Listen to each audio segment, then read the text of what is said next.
Hey everybody, it's Stick Vet, your friendly neighborhood veteran. And this is The Voices in My Head. Part 1, Ego and Fear. My interest in psychology started as a child. I wanted to understand and sort out all the chaos in my mind.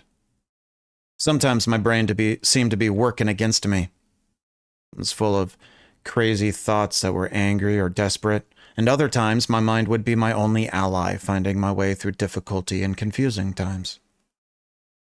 Mostly, my thoughts were overwhelming, racing around and not getting anywhere. I had all the voices in my head, the same that everyone has, but maybe just amped up a bit. Teachers did say that I had an overactive mind, a term used before diagnosing children became what it is today. In my adolescence, I came to realize how much my brain could constantly think about all kinds of things at once.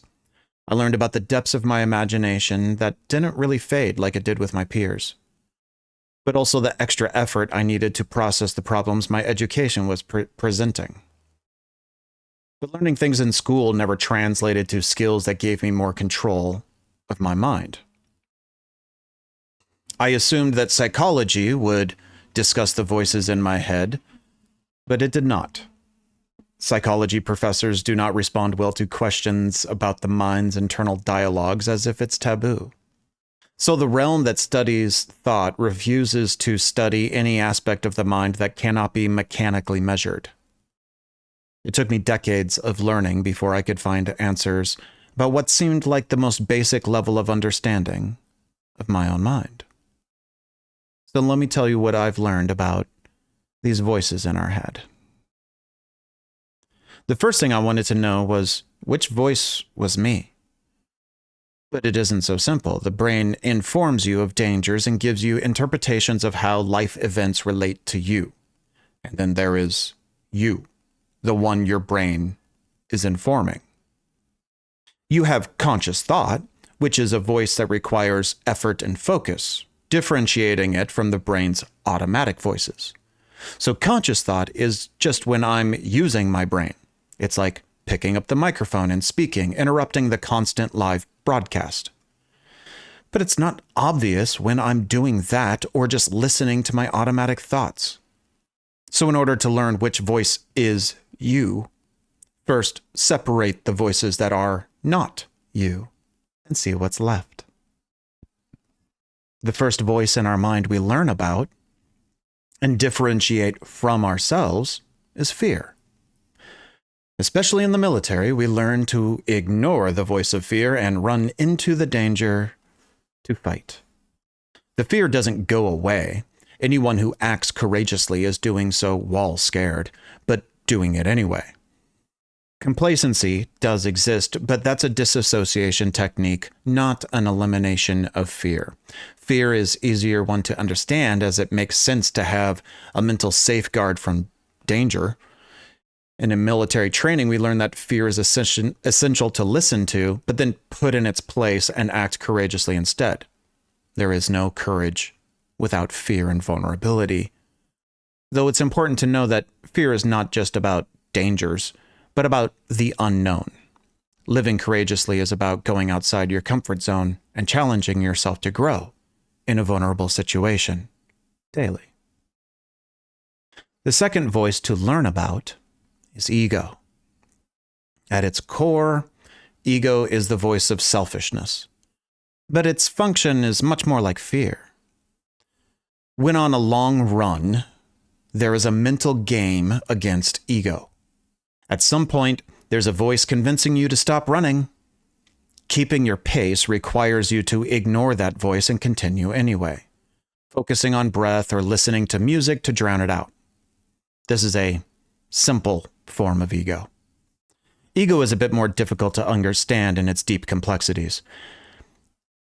But basically, it is an assumption engine designed to tell you what is important. Like fear telling you about possible dangers, ego tells you how everything you perceive relates to you or doesn't. But like a bad friend that always gets you in trouble, ego is always morally wrong because the brain interprets the world with ego as if it revolves around you And that perspective is literally selfish. Just like fear, it's another safeguard of a kind to know what in your environment you should pay attention to. Your ego's basic function of noticing and informing you is helpful, but it also tells you an unhealthy story about it. For example, say you enter a social setting. You look around and assess the crowd. Ego will inform you from body language that some people are talking about you, but will also assume what those people are saying, what they intend, what they might be, and on and on. Another example, if you text someone and you see those blinking dots of a response and then they stop, ego tells you a story of what they could be responding with, all based upon assumptions. Think of times after a situation when you realized, oh, it wasn't as bad as I thought it was going to be.